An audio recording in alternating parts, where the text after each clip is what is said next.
Hey everyone, this is Brett Favre, Green Bay Packers Super Bowl champion, and you're watching Packers Total Access Live, your daily source for Packers content. Go Packers.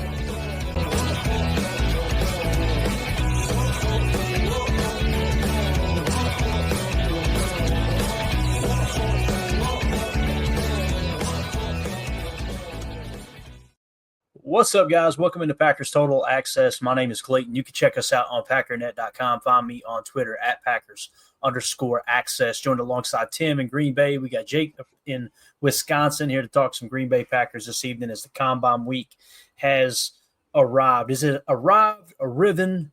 How would we say that, Tim? I'm going to go with arrived. Arrived, that sounds close enough. I'm going to go with arriven. You know what I mean? I think that sounds very Kentucky-ish. Jacob, how you been doing, man? I'm all right, man. I'm good. Had a little scare with my pup the last couple of days, but seems like he's completely came out of that. So that's feel very happy about that. Heck yeah, that's great to hear, dude. I'll tell you, buddy, I'd rather be sick than see one of my dogs sick. I'm just telling you right now, man. It breaks your heart seeing the pups being under the weather for sure, man. All right, let's dive into some news. Has anybody got anything they want to hit on right off the bat before we do kind of take a walk across social media? Some of the stuff that I found earlier today here. Did y'all, am I crazy, or did we lose another coach today to the Saints? Was that I believe our special teams coordinator, a guy named Wilbert or Will, I can't remember the name. I was trying to cram in some right before a test. You know how I used to do in school when you get there. Wilbur, is that right? I thought it was Wilbur or something around that. Yeah. See what pops up here. I believe he went over to become a special teams coordinator for the Saints, is what I read. Yeah, Kyle Wilbur. Yep. Got it. Okay. Yeah, I'm not seeing it here on the old feed. The old feed let me down evidently. But so we did lose. I guess he was an assistant to Rich Express. Yeah, Dairyland Express is reporting it. Yep. Got it. Good stuff. Yeah, thanks for bringing that up, Jacob. So probably just a special teams assistant, I would imagine, that for Rich Bisaccia that ended up getting a special teams coordinator job. Yeah, he was quality control. For special teams, special teams quality control. So he's joining the Saints as their assistant special teams coordinator. So certainly a promotion. That's good news for him, bad news for us, I guess. And I guess the special teams wasn't as bad as we thought. You know, people are coming in and saying, "Hey, we'd like your coaches." I could be wrong. I don't know. We go one day from firing Rich Bisaccia to other teams poaching our special teams coaches. So that's kind of an interesting turn of events there. I see what you got marked here, Jacob. Let's jump into it. So Turtle says Packers want the Tush push banned. I know you guys seen this come across Twitter. I'm sure a lot of arguing going on out there with the Eagles fans across social media. I don't know. What do you guys make of it? I know it was Mark Murphy that brought it up, right, to have it voted on. You guys know how we got that confirmed? We got that confirmed? That Mark Murphy brought it up? Yeah. That it was. Yeah, but I'm saying that we actually pushed to have it banned, or we voted to. Yeah, it was Diana Rossini from the meetings, evidently, was the one who reported it. So I'm assuming it's true. You know, I know Mark Murphy was openly complaining about it earlier in the year, was he not? And if I remember correctly, was that right, Jacob? I believe so. I mean, I'll just, if you don't mind me starting, I don't like it. I don't. If to me, if you have to ban something that is completely, in my estimation, within the rule books, they're not doing anything wrong. I mean, does it suck? Yeah. Do I like watching it? No. Do I wish I could maybe snap my fingers and have it go away? I just don't feel. I feel like it's kind of a sissy's way out. We can make it go away. We just need to draft the 3-tech or 2 and get better. Exactly right. I don't know. What are your thoughts, guys? No, I agree with that 100%. I mean, it's been a part of football forever, right? I mean, it's not illegal, and some teams do it better than others, and some teams are a little bit more effective at stopping it. We've seen, Philly get stopped here and there, trying to run that tush push. It's not, 100% perfect, but it's tough to stop that play. And I'm with you, Jacob, man. I think if you got to start tweaking the rules or, making excuses as to why it needs to go, I'm not a fan. I think it should stay. It should be a part of the game. Unbelievable, Corey. You toxic. Yeah, you guys know how I feel about it. Like I'm kind of old fashioned and I don't like change. You guys probably have caught on to that. it's always kind of been that. I'm trying to think of how to word it.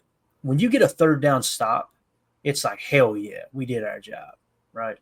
And then the offense stays out there for fourth down. I'm like, these every single time. That's how I feel about it. Yeah.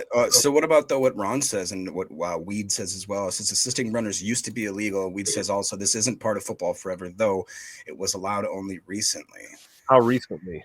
Yeah, that's the thing. I don't remember the NFL making a change recently with it. Now I know college football. I remember the Bush push as a Notre Dame fan. I definitely remember that one. Not that Bush push there, Jacob. Calm down, all right, sir. But so I don't know when the NFL had changed the rule, but you guys remember way back in the day, one of the most famous plays in Green Bay Packer history was the Ice Bowl quarterback sneak. People think that Don Meredith is signaling touchdown. Not Don Meredith. What was his name? God, what was his name? Why can I think about it? Chuck Mersine. People were thinking it was Chuck Mersine signaling touchdown, when really what he was doing was throwing his hands up saying, I'm not assisting, because that would have been a penalty. So 1991. I just found it. Yeah. The NFL last called a penalty for helping the runner in 1991. So that would have been, 24 years ago. No, 34 years ago, right? 34? Yeah. And I believe we're that old. Yes, Clayton, we're that old. It's crazy. Weed says that it's still illegal for defensive players to push their players as well. And then he said that, I'm seeing 91. He also says it was changed in 2005. Bates says he saw it in 2004. So there's a little bit of conflicting information, but generally it's been pretty well established in recent history, it seems. So I just don't think it's a good look, especially with such like a storied franchise of guys being kind of, kind of pull yourself up by your bootstraps, don't make excuses. I would like to think that that's the type of fan base and organization that we have. So I just don't like it. And plus, it does suck though. I mean, if you had arguably one of the best modern centers that could squat his weight and then some, and then you have probably the biggest quarterback that dude squats like 600 pounds or something like that, doesn't he? And then throw in the fact that somebody's behind him like Saquon, who squats like 600 pounds, and they're just like, try to stop us from gaining a foot. I dare you. Let's not forget we ran that a couple of times with Tuck Norris. The Tuck. Yeah. And that's why, Tim, I don't think it looks as bad as some Packer fans are making it seem like it looks, because we had success with it. And the fact that we're going to, maybe we should kind of do away with this, I think that makes it a little more palatable, if that's the right way of saying it. But I understand what you're saying too, Jacob. Like, you don't want to be, everybody's thinking it, but you don't want to be the one to say it, right? It's like, it kind of comes across like, I don't know. I always laughed at the Colts organization, because they would get mad and they had to change the rules on the Patriots several times. One with the illegal contact rule that they changed, because Belichick was just having his guys jam the hell out of Peyton Manning's receivers to the point through their timing off, and then the pass rush was hitting home. And next year they had to change the rules, and Belichick found a way to win it anyway. Was the Tuck rule in there as well at some point? And then there was the what the heck was it? I slipped my mind, but I feel like that it is weird that certain, I don't want to say strategies maybe, but or just ways of playing the game people get too good at. It's like, what would you do if they wanted to ban hard counts? Because Aaron Rodgers was just far and away way better at it than anybody else. That's the way I kind of look at it. It's he's using an aspect of the game, and it's kind of like when people talk about like tax code or whatever. It's like it's cheating. No, it's not. It's literally following the rules, and we just do it way better than you do. Sorry. Well, you found Jacob. You found the only way to get me on board with this now. I'm telling you right now, there's a man that understands the tax code. You're looking at him, and I love people going, huh? I remember the days when I would go to H&R Block and get my taxes done. Boy, oh boy, was I leaving a lot on the table. Those guys they're running them through like cattle. And I apologize if any of our listeners work at H&R Block, but it's, listen, in and out, get the next person in line. Let's just get it done, get their $200 and roll on. Right? TurboTax is even worse, man. I've done that pretty much my whole life. And then all of a sudden I started looking around like, oh, you can write most stuff off? Okay. Right. Yeah. It's wild. So anyway, there you go. There's your CPA talking today. All right. But yeah, I'm with you though I'm kind of got mixed feelings with the whole us complaining about the rule. And Tim, I understand what you're saying too. Like, did did Mark Murphy say, yeah, we were the one that did it? No. It's Diana Rossini reporting it. And right. And it's sources, right? According to sources that are unnamed. Yeah. That's what I'm, I'm not going to get into it, but you know how I feel about that stuff.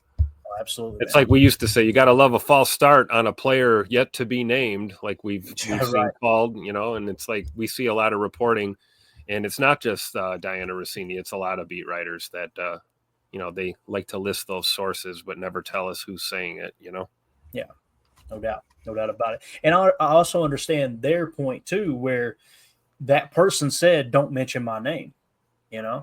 Like, if you told me something and you said, hey, Clayton, don't mention my name on that, I would respect that, But it does leave the door open for people to make up just BS stories. That's what I'm saying. Yeah. Yeah. Don't comment if you don't want it reported. If you're willing for it to be reported, then put your name behind it. That's how I feel. That would fix a lot of the world's problems. Really not going to happen, though. Not going to happen. Not in our lifetime. I wish we could do an interactive poll about what people think as we're on live here. I don't know if that's possible, but yeah, we can. Yeah, I can throw it up in YouTube. What do you want the poll question to be? I mean, just basically ban the tush push or not. And all right, should the NFL investigate Jacob over at the office? Should the NFL... My knee. While you're typing that up, Professor Cakes brings up a good point here. He goes, I don't have a problem with it as long as the Eagles get called for lining up in the neutral zone, because they almost never get called for neutral zone infraction on the tush push. And that's one of my biggest gripes this year. It felt like the NFL was like in spurts being like, we're going to make sure that the guard is lined up, in coordination with the center, and that the tackle's lined up with the guard. And we're really going to harp. I watched them. Remember, they did like 3 or 4 penalties in a row on certain teams because they were just trying to be like, no, dude. And then all of a sudden you see when it really counts, some of just the sloppiest, most lazy refereeing in that aspect. And it makes people like myself just question what the heck is going on here. No, I agree. I agree with Cakes on that one for sure. Same thing. Like, while we're at it, can we get a false start on Kansas City at all? Never? No, of course not. Good point. Prince in the chat says, don't quote me directly on this, but Diana Rossini's a hack. Appreciate that. All right, so I got the poll question up here on YouTube. It is, should the NFL ban the tush push, yes or no? And I've also got it on Twitter. All right, it's funny. Twitter's 100% yes right now, and YouTube is 60% no. I love there's always contrast. There's difference between our YouTube poll questions and our Twitter poll questions every single time. You know what I mean? And it typically is like the YouTube viewers in here live that are voting, they typically seem to be more rational, like, hey, just that, I can kind of see it going that way. Twitter's literally the wild west. Every time I put a poll question, I'm like, yep, didn't see that one coming. So anyway, let's move along to some of these stats and just things across social media that we noticed earlier today. The 33rd team had put a tweet out, I think it was yesterday actually. Most tackles for loss generated per game. You guys know we did a significant breakdown, a pretty detailed breakdown last night of what we call stops from Next Gen Stats. And we talked about each player at every level of the Packers defense and why the Packers ended up finishing second in yards per carry allowed in terms of run defense as opposed to 25th the year before. And we kind of looked at each player at each level and go, okay, obviously on the defensive line, defensive tackle, Kenny Clark had the most run stops, right? His pressure percentage last year, absolutely horrible. His run stop percentage, really, really solid. It was. Rashawn Gary at the edge position led the way, second on the team in run stops. And at the linebacker position, you had Edgerrin Cooper, obviously. At the safety position, you had Javon Bullard. I know he kicked into the slot. And then at corner, you had Keyshawn Nixon, who had a pretty good year in terms of run stops. Well, tackles for loss, most tackles for loss generated per game in the 2024-25 season. Look who's number 14 on this list, boys. Wow. Mr. Edgerrin Cooper at 0.93 tackles for loss per game. And if you look at this list, I just want you to listen to these names that he's in a group with. Myles Garrett, Will Anderson, Trey Hendrickson, TJ Watt, Nick Bosa. First of all, Jonathan Grenard. Those first 6, every one of them are defensive linemen, by the way. That's pretty wild to think about. Yeah. Andrew Van Ginkel's more of a hybrid player. He plays outside linebacker, but there's sometimes he's in coverage, sometimes he's not. Leonard Williams, another defensive lineman. Daniil Hunter, another defensive lineman. Brian Burns is the first linebacker that pops up. Now, if I remember correctly, Brian Burns was an edge defender too. Yeah, he's another one of those tweener guys that they use in weird ways. And then you got Greg Russell, is how you say it, from Buffalo, defensive end. Nick Bonito, outside linebacker for Denver. I can't remember if they're running a 34 or not. Zach Allen, defensive end. And then they've got Edgerrin Cooper listed as an outside linebacker from Green Bay in the 14th spot, right ahead of Micah Parsons, by the way. Yeah. Guys, it's Max Crosby on that list? Tim, I don't think Max Crosby is on that list, my man. I was just making sure. That's a great point, though. That's a really, really good point. I'm trying to think who's another edge defender that everybody was going crazy over other than Myles Garrett. Wasn't there another one that we were like, yeah, go get him? Who was it? Who am I thinking of, fellas? K-Mac. Khalil Mack. Well, Khalil Mack. Khalil Mack's the one I've mentioned. Yeah, so he's not on this list. That's interesting, right? But yeah, Edgerrin Cooper, man, he's a dog. They better not take him off the field this year is all I got to say, man. Well, I was going to say that's on quite a few more limited snaps, I would guess, than a lot of these guys. Like a lot of these guys, probably almost all of them.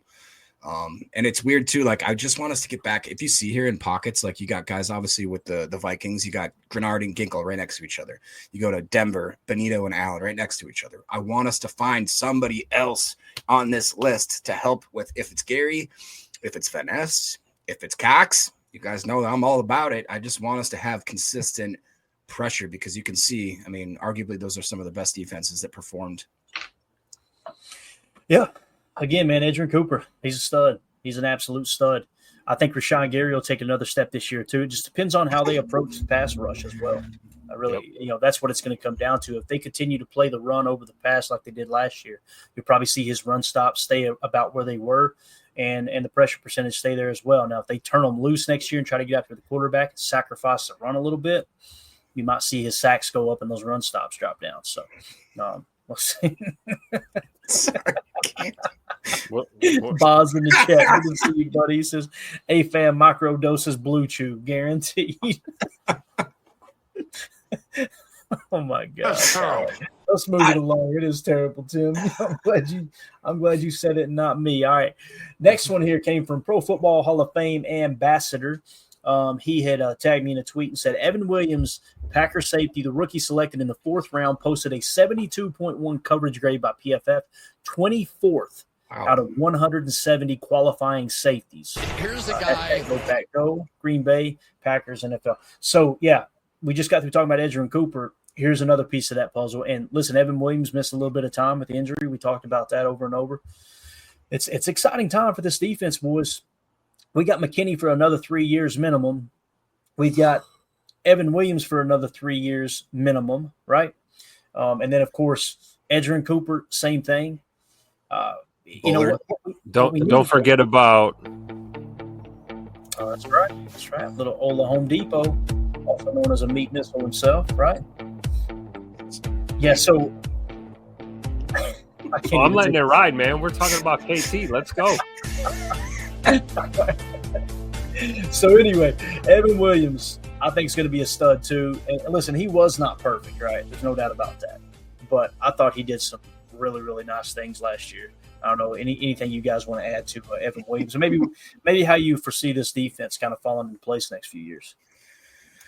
I mean, personally, I was more than excited, I guess. I didn't expect that out of Evan Williams so early. And you guys know that when we did that draft, Bullard was my main guy.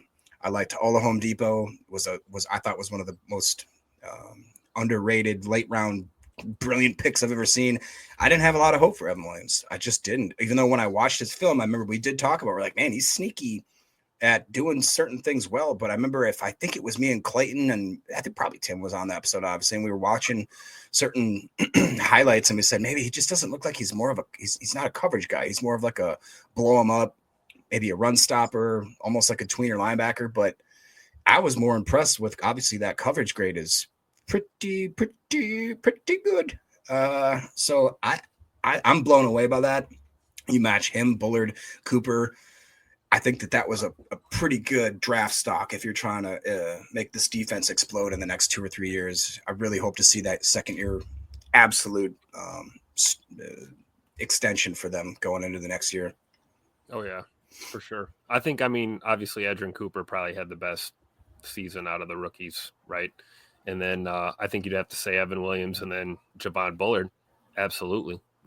And I was with you, Jacob. I was looking at, KT Oladapo. That was our draft crush, and we expected things from Kalen King too. Those were guys that we were really looking at, to really kind of break out, and then ended up being Edge Coop and Evan Williams having just super strong rookie campaigns, and I'm here for it. And then Javon Bullard is, got some stuff to work on, when it comes to coverage skills, but he's going to prove to be a reliable asset in the slot going forward. I truly believe it.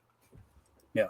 Watt in the chat says, even the folks on that topic, have we filled the linebacker coach spot? I have not heard anything about that. Have you guys heard? Yeah. So now we did hire the old defensive coordinator for the Patriots, who was I think a quality control coach for a little bit, worked himself up through the rankings there with Bill Belichick and became Gerard Mayo's defensive coordinator last year. We hired him, and some are thinking defensive line. He has the flexibility, the versatility that he might potentially be the linebacker coach. I heard a little bit of that, but nothing yet so far there.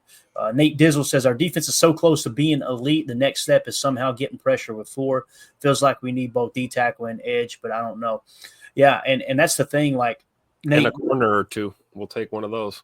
Sure. Yeah, whether we think LV, let's pretend like this is a perfect world here, guys. And LVN is a stud, and we know what Gary's been doing. Like Gary's okay. You guys know how I feel about Gary, and I'm not going to sit there and stand on the table any longer.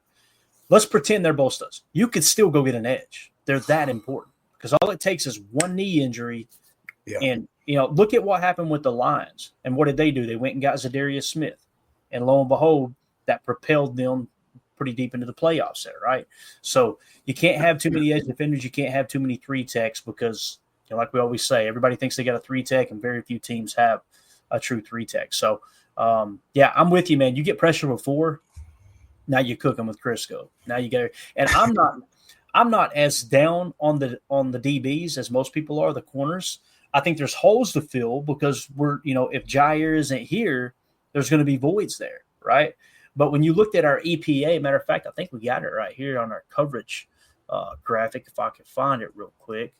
This was the end of the year defensive coverages through the divisional round EPA per drop back. Look where the Packers finished, guys. They finished tied for 1, 2, 3, 4, 5, 6, 7th in the league. Okay. Right? That's EPA per dropback. So your pass defense, according to EPA per dropback, was top 10. You were closing in on top 5. Your run defense on yards per carry allowed was second in the league. Jeez. Like we're kind of elite, to be honest with you. Now, what struggled down the stretch there was obviously turning the football over. You can't do that.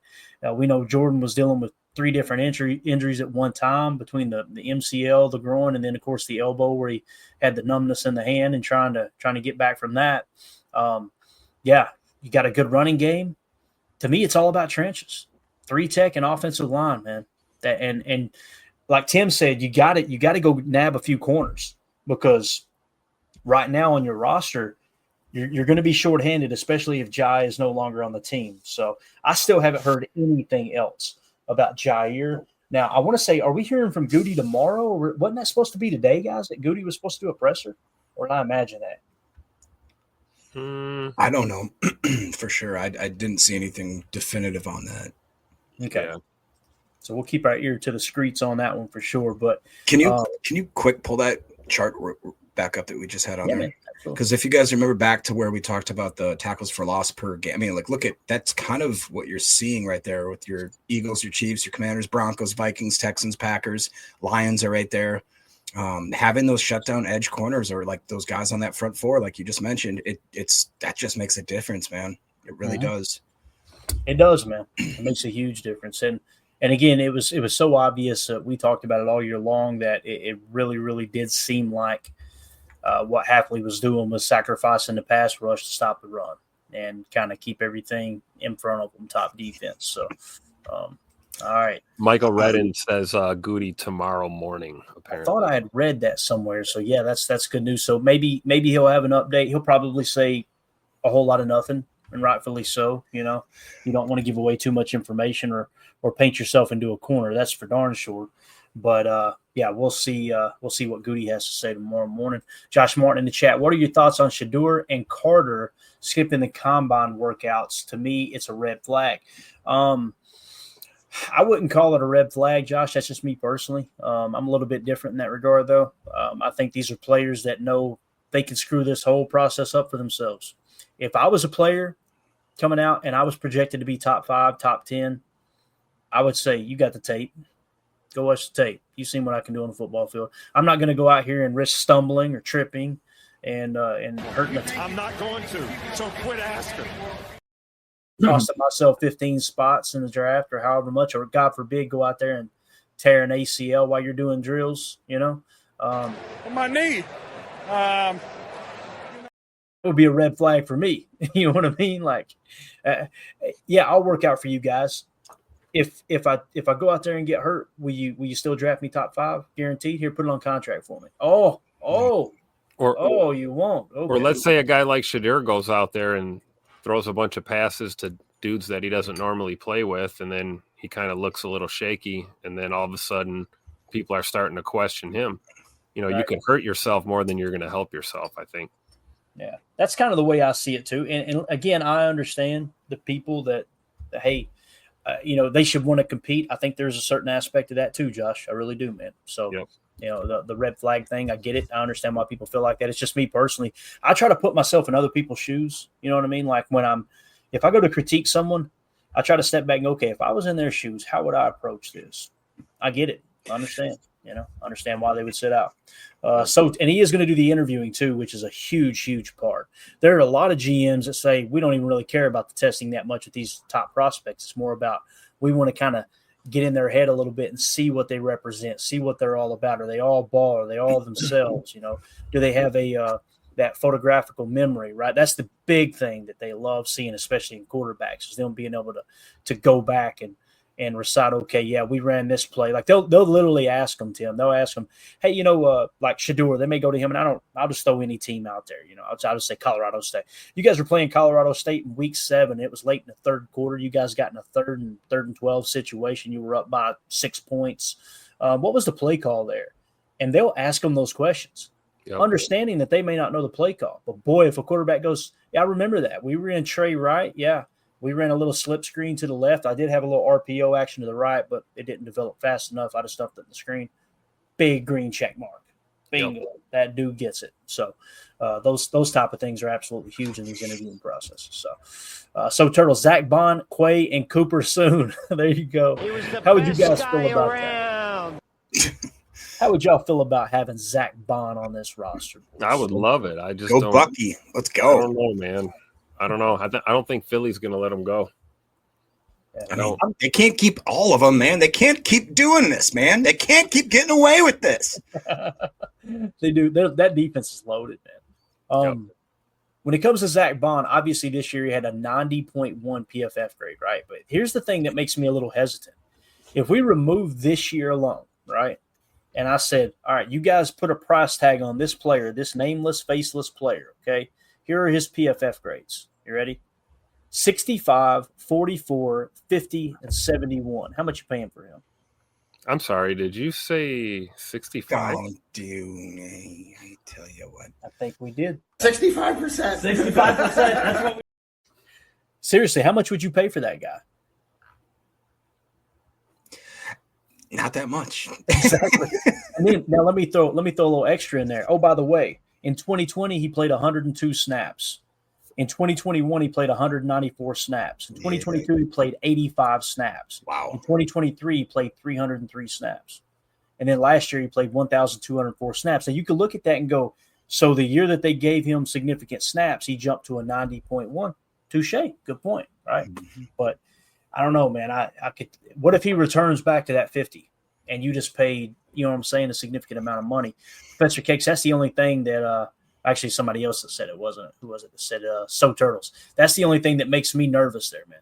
talking about that type of stuff. So, Cakes does agree. He says, I don't know. I just worry Bond has never played up to the performance that he did this past season. Who says he's going to be good and non-Fangio? That's a great point. Yeah, definitely. All right, let's move it along here on Twitter. Next thing, you guys remember the Jaden Reed hate earlier this year? I won't mention any names, but boy, there were people all over him. They were talking. My favorite tweet was the one that was something along the lines of, the Jaden Reed fall off should be studied. That's so stupid. Wow. Are we watching the same guy here? Bang, look at this right here. 33rd team, the best deep ball trackers in the game. Jaden Reed. It says highest reception percentage on throws of 25-plus air yards. How about these hands? 2025 season. I know he had drop issues this year, right? 81.8% on throws with 25 or more air yards on the season. Jaden Reed down there somewhere. He was ahead of Jawan Jennings, Lad McConkey, Losavas. Yeah. Nick Westbrook, Justin Jefferson, 66.7% for Justin Jefferson, by the way. Jalen Waddle, 60%. Alan Lazard, 57%. Darnell Mooney, 55%. A.J. Brown, 55%. Jacoby Myers, 50%. Adam Thielen, 50%. On and on and on. Jaden Reed, 81.8%. This is what I've been saying about when people say we don't need a slot receiver, I completely agree. But if you go back and watch Jaden Reed at Michigan State, 2022, I think it was, he lined up in the Z all the time. So you pop him out the Z, and then let's say a slot receiver falls to you at the right spot and you go draft him, you plug and play him then. We did that with Christian Watson. Christian Watson was kind of our F his rookie year. You remember all the jet sweeps? Yep. And then we started flexing him out. Well, we got Jaden Reed at slot. Now if you flex him out and put him to Z and you get another slot receiver, I'm just saying. And Tutu Atwell, Jake, if you're going to like this $4 million projected market value, $4 million for Tutu Atwell, go get that dude, throw him in the slot, put Jaden at Z, go get what's your boy's name? Higgins. Yep. Higgins. Get the old Higgins boy. Get him in here. Line him up deep occasionally. I'm just telling you, man. It's like Jake Shavink said, more deep targets, less gadget stuff for Bird. You know, let's send him on those flyers, man. Deep shots all day. Yeah. And if you do that and it opens things up underneath, let's just dump it off to the old trucker craft underneath, right? Forklift certified, and get him a little yak, full head of steam heading into the secondary because defense is starting to roll back a little bit, you know. So Tutu Atwell randomly won me a decent amount of money in daily fantasy. Our old co-host from the Packers fantasy podcast that we had, Tony, won lots of money on Tutu Atwell, just randomly showing out. Yeah. That's awesome, dude. He was Jason, the best guy around. Slot receiver or Colston Loveland. Hey, listen, man. We talked about this. Colston Loveland is the 12th best prospect on our board. If he's sitting there at 23 and they pull the trigger and take him, you will hear me complain. Not one bit. Not one bit. Because, again, Luke Musgrave has not proven he's one of those dudes, right? I hope he becomes one. But you got Tucker Kraft. If you can get a guy that you could press into 12 a little bit more, or throw Colston Loveland out there. Like I said, even if you put him in a slot, you turn back the clock 12 years and go back to the slot bully days where they were putting these big, your Jimmy Graham types in the slot, right? Man, yeah, you could have a lot of fun with that type of offense for sure. So, yeah. Would you guys be okay with Colston Loveland at 23 if somehow he fell that far? Again, we've got him in the 12 spot on our board. I would be, but I'll be honest, I haven't researched him a lot just because I don't feel like it's realistic. So he's just one of those guys but I personally would, because like you just mentioned, Clay, I mean, I love Tucker Kraft. I would, that guy's my guy. All right. That's my guy. I will go to bat for him any day of the week. But as much as I wanted to love Musgrave, I mean, you can't look past the point that one of the best clips of him is the whole team basically ragging on him. Hey, he stayed on his feet. Right. It's like the highlight, right? All right. I mean, I want to see a more well-rounded. If we had two Tuck Crafts, I mean, imagine what that would do for this offense. Right. Yeah. And I think it's it lends credence to what you've said before, Clay. You know, like best player available, right? I don't think any of us are thinking we're going to go tight end in the first round. But if this guy's on the board when we're picking, be kind of tempting, to take the guy. You might hear that infamous sound. Ooh, there it is, boys. Prince in the chat. Another slot receiver in free agency, Elijah Moore. He would take him over Tutu Atwell. Elijah Moore, I got kind of excited when I seen his name pop up because I remember when he was drafted, he was like a second-round pick, if I remember correctly. I'm thinking, oh, he's available. I went and looked at what he's done in the NFL. My God, 71, 57, 58, 58. He was so bad the Jets didn't want him. I think they traded him to Cleveland. Like that's a big no for me on Elijah Moore. And that surprised me when I dug into those numbers. Like, has he really been that freaking bad? That's wild to think about. So, again, everybody misses. Everybody misses on one sooner or later. So, all right, moving along here. Tim, I had to retweet your tweet there. Tyron Hopper, days until the NFL draft in Green Bay, baby. We're 59 days away. Mandy said the same thing this morning. We were drinking coffee. She said, we're only about 59 days away from the draft. I went, holy cow. She's literally got a countdown on her phone, bro. She's so fired up, man. I love it. I can't wait. It's going to be a blast. Can't wait for you guys to get to town. Yeah. And we got, if you guys hear a jet taking off over here, I got a new laptop. I went and got a laptop specifically for this trip so we wouldn't be slowed down not being able to take the NASA computer with us. So this thing is, it's got a jet engine on it. It's pretty wild. I think it'll do the job though, Tim. I ran it by a couple of geeks in my life and was like, hey, what do you guys think about it? You think they're like, kidding me? It's like they went, that's way too much. I went, good. That's what we're looking for. Right Get here. ready to go. Yeah.